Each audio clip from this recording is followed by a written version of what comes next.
Pregnancy is supposed to be a time of excitement, love, and preparation, especially for a first-time mother. But for this woman, her pregnancy was marked by emotional trauma, stress, and a growing sense of loneliness that took root long before her daughter was born. One of the key sources of this pain was not just her husband's lack of emotional support, but his mother's constant and cruel interference. Throughout the pregnancy, her mother-in-law behaved in an incredibly inappropriate and damaging way. Rather than offering support or excitement about the baby, she chose to bombard the expectant mother with disturbing comments about miscarriages, stillbirths, and even used the phrase "dead baby" when her son wasn't around. These remarks weren't just insensitive, they were horrifying and cruel, especially to someone already experiencing the natural anxieties that come with a first pregnancy.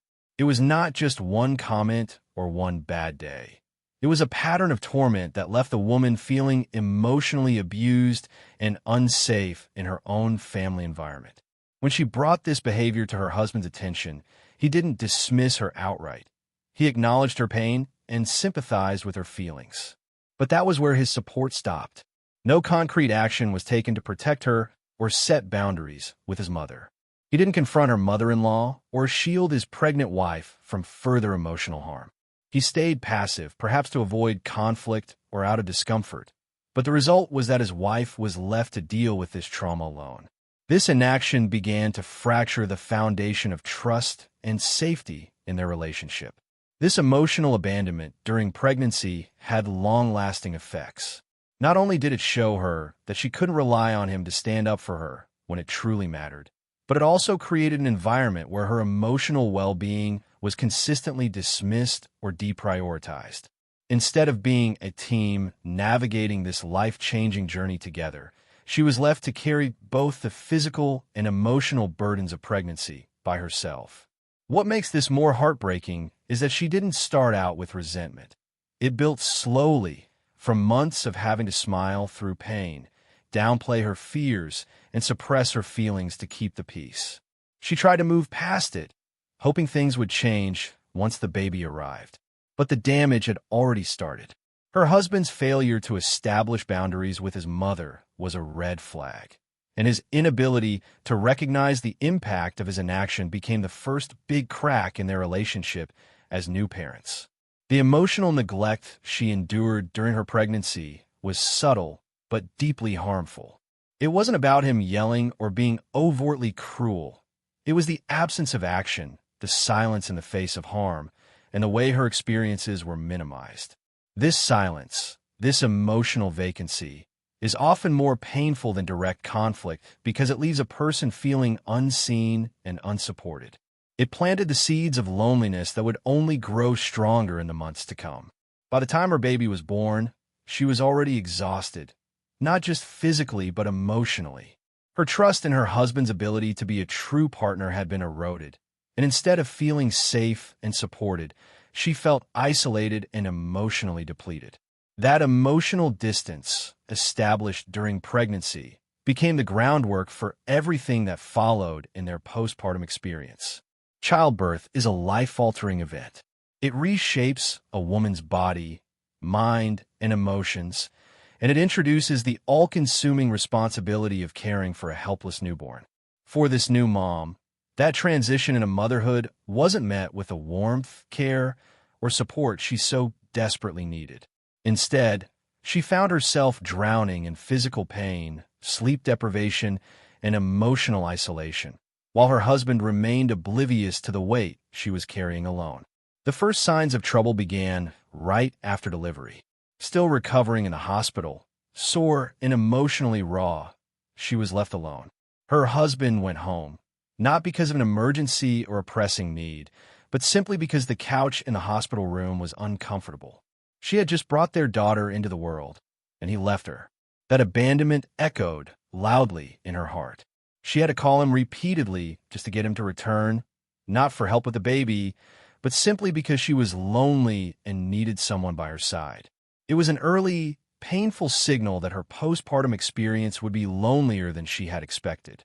Things didn't improve once they brought the baby home. Her husband, despite working from home, seemed unaware or unwilling to grasp the level of exhaustion and responsibility she was shouldering. She was navigating breastfeeding, physical recovery, hormonal shifts, and sleepless nights. A brutal combination that many first-time mothers struggle through. And yet, while she was breaking down in tears from sheer fatigue, her husband was sleeping uninterrupted for 8 to 10 hours every night. Worse, he often complained about being tired. For a woman running on 2 hours of broken sleep, hearing that from someone who had slept a full night felt like a slap in the face. These comments were more than annoying. They felt insulting, dismissive, and deeply unfair. She began to lose the ability to regulate her emotions. Every "I'm exhausted" from him became a trigger for full-blown meltdowns. At the same time, his mother continued to be a source of stress. She would visit the house and leave it messy, contributing more to the new mother's load instead of easing it. Each visit was a reminder of how little regard her husband and his family had for her mental and physical well-being. It wasn't just emotional neglect anymore. It became physical too. Where her husband complained about the basement being messy, she helped him clean and lift heavy items, even though she was still healing. That resulted in a significant increase in bleeding, prompting a warning from her doctor.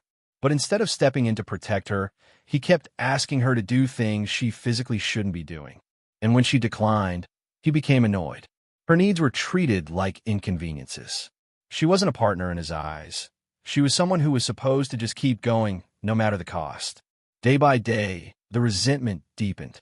With every load of laundry, every sleepless night, every meal left to make, and every insensitive comment, she drifted further away from the person she once was. She was no longer just tired. She was heartbroken. Not because her husband hated her, but because he didn't see her. He didn't understand what she was going through. Or maybe worse, he saw it and chose to ignore it. Her emotional distance from him grew. She didn't want to be touched, didn't want to have sex, didn't want even casual affection. When he entered the room, she tensed up. She wasn't just upset.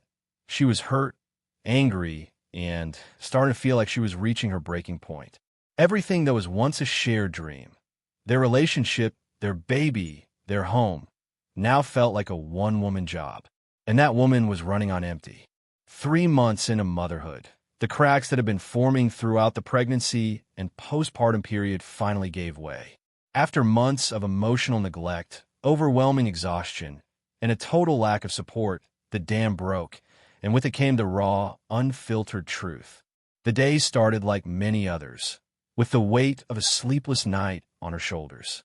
She had been awake since 2:30 a.m., tending to the baby, breastfeeding, managing her daughter's needs while running on fumes. Her body ached, her mind felt frayed, and yet another request, this time to walk the dog, pushed her to the edge. She had nothing left to give, but her husband seemed blind to it. He complained about having to walk the dog himself and promised she could nap later, a promise that, like many before it, turned out to be hollow. Hours passed, and she never got that rest. Instead, her husband locked himself in his office, ignoring her, while she struggled to get through the day. It wasn't until 11 p.m. that she finally went to him, needing some form of acknowledgement, some flicker of concern or connection. What she got instead was the cold shoulder. That was it. She broke. The months of suppressed emotion came pouring out.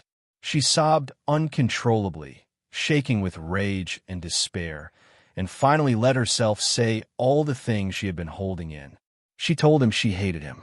She said she wanted to go home, not just for a break, but permanently. She even mentioned divorce. The hurt, the loneliness, the deep feeling of betrayal, it all spilled out.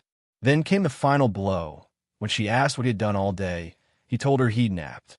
He had spent the day resting, sleeping peacefully, while she was fighting to keep herself upright and functional. That revelation shattered something inside her. Her pain, her fatigue, her cries for help. They had gone unheard while he was napping. For the first time, she couldn't say, "I love you" back to him.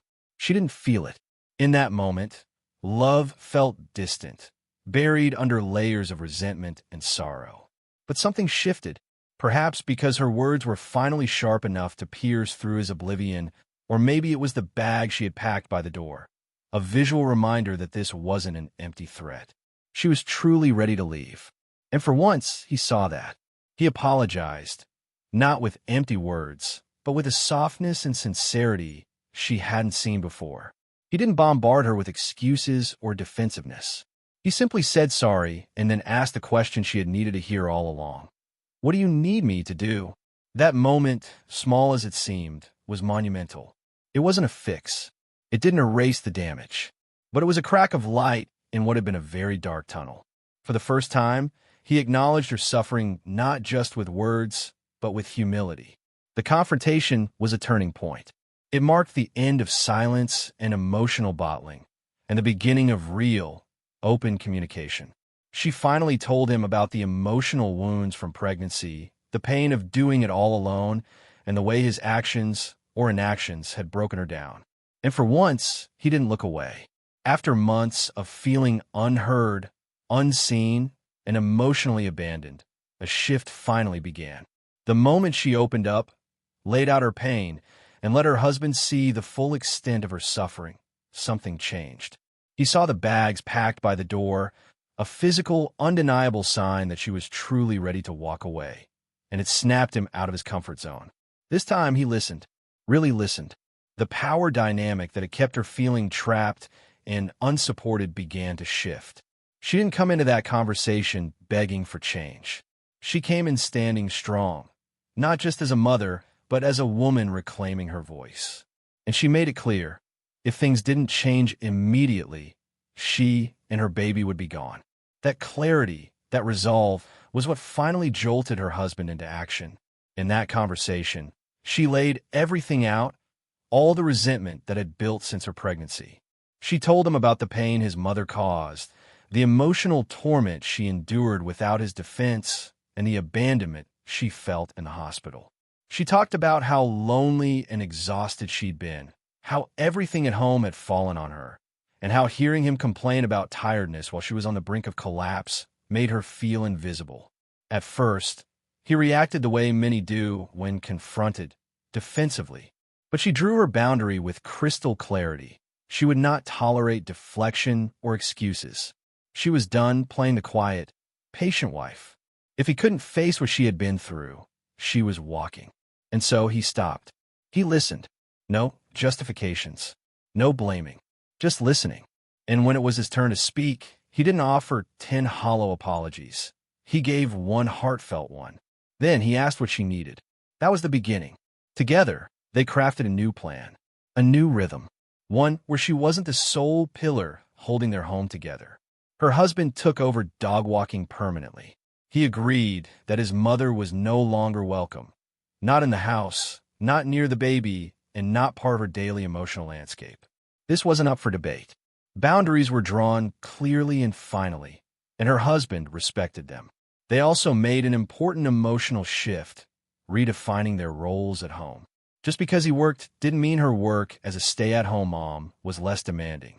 From now on, once his workday ended, so did hers.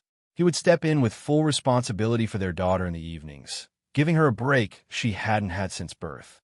That weekend, she was given the space she so desperately needed. Time to sleep, to breathe, to be a person beyond mom. She chose to pump milk so her baby could be fed while she rested, something she had control over and fulfillment in. The act of nursing, of being close to her baby, was something she cherished. That connection remained sacred. Even deeper healing began with their commitment to therapy. Couples counseling to rebuild their relationship, and individual therapy for her, especially to assess and support her through possible postpartum depression. She wasn't just hoping for change anymore. She was actively creating it. Still, her bag stayed packed, not as a threat, but as a quiet symbol of strength. A reminder that she had choices, that her well-being mattered, that she didn't have to stay if things slipped back into neglect. There's hope now, but not blind hope, not fantasy. She knows change isn't guaranteed, and healing isn't instant. But for the first time in months, she feels like she's beginning to reclaim herself. Her daughter will have a mother who smiles, not just at her, but at the world again. And if things fall apart, she knows she has family, love, and strength waiting for her on the other side. If you want, I can help you compile all 4 parts into one seamless narrative, or help you turn this into a personal essay, letter, or something therapeutic. Just say the word.